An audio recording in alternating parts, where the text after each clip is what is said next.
शिब धर्म संगआबो दिनैहाय फैनानै थांनाय गुरु बाबा बिथांमोन आरो गोथाङै थानाय गुरु बाबा बिथांमोनखौ जोङो जेसेबांनाखि दिक्ताधारि भक्त भक्तानि दङ बिथांमोनहा बा जोङो इसोरखौ सिबिनाय मुङावनो गुरु बाबामोनखौ सिबिगोन।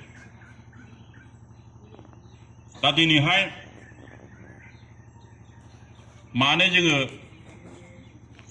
गुरुखौ सिबियो बा अक्षय तृतीयाखौ मानो फालिनाय जायो बेखौ जोङो आं दा दसे उनाव बुंगोन।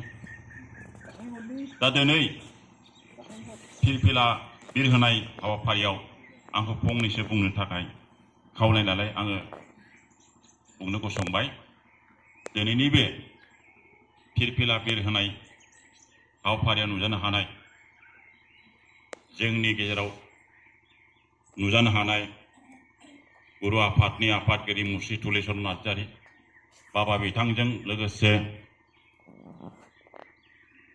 जोंनिनो सिनियर मोस्ट गुरु दयाल ब्रह्म बिथां, सहदेव मोसाहारी बाबा बिथां, कुन्जलाल बसुमतारी बाबा बिथां, आनन्द बसुमतारी बाबा बिथां, बिश्वजित ब्रह्म बाबा बिथां आरो पुरहित आफादनि आफादगिरि जों लोगोसे गासैबो पुरहित बाबामोन, आसाम रायजो आफाद, सोनाब बेंगल रायजो आफाद आरो नेपाल रायजो आफादनिफ्राय जोंनि मानगोनां दैदेनगिरिफोर आरो आसाम, सोनाब बेंगल, नेपाल हादरनिफ्राय नुजाफैनानै आंनि आंगोनि गासैबो भक्त भक्तानि नोंथांमोन, दिनै जोङो बे फिरफिला उरायहोनाया मानि थाखाय खालामो? मानोना बियो जोंनि मोनसे सिनायथि, फिरफिलाजों सिनायथि। बे फिरफिलायावहाय दङ जोंहा गेरुवा गाब मानि टेग खालामनाय।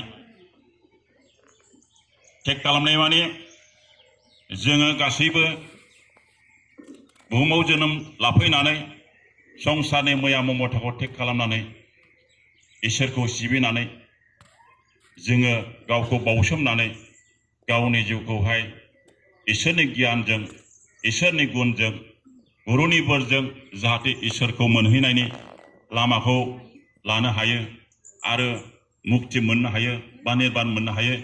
बेफोरनि थाखाय जोङो बाथौ शिब धर्म संघआ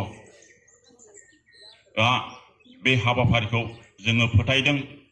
महर्षि बाथौ रत्न स्वामी नबीन ब्रह्मारि तीर्थआ थप्थ' फैसा खालामनायनि गेजेरजों बेवहाय उल्टापानियाव बेसेबांबा बोसोर थप्थ' फैसा फालिनायनि गेजेरजों बेखौ सिद्धि लाभ मोननानै बे धोरोमखौ फोसावलांदों। दा बेखौनो लानानै जोङो सिबिगासिनो दङ, फुजिगासिनो दङ।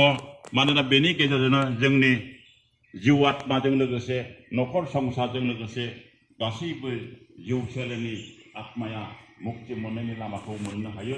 बेखायनो जों अराय सम बेखौ सिबिनानै फुजिनानै जोङो फैलांनो हानायनि थाखाय आरो मुक्ति मोननायनि थाखाय, गियान मोननायनि थाखाय गासैबो जोङो बे हाबाफारिखौ लानाय जायो।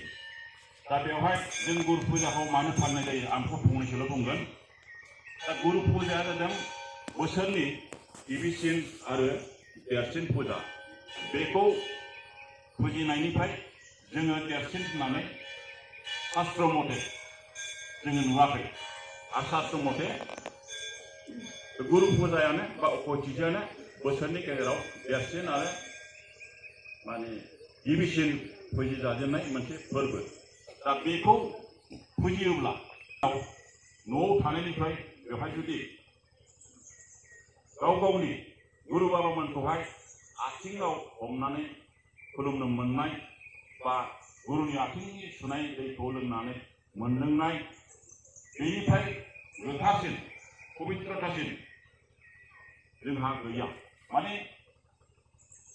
सारा मुलुगाव गिदिंनानै तीर्थ दर्शन खालामनानै बेसेबां देब देबिफोरखौ आथिं हमनानै खुलुमनो मोननाय बा गुरुनि आथिं सुनायखौ लोंनानै जोङो सिबिनो मोननाया जोंनि जोबोद खाफाल गोनां बाथ्रा सावरि गावनि न'खरनि संसारखौ गारनानै जाल्ला जेंखोनाखौ गारनानै दिनै जोङो बे गुरुखौ सिबिनो फैयो।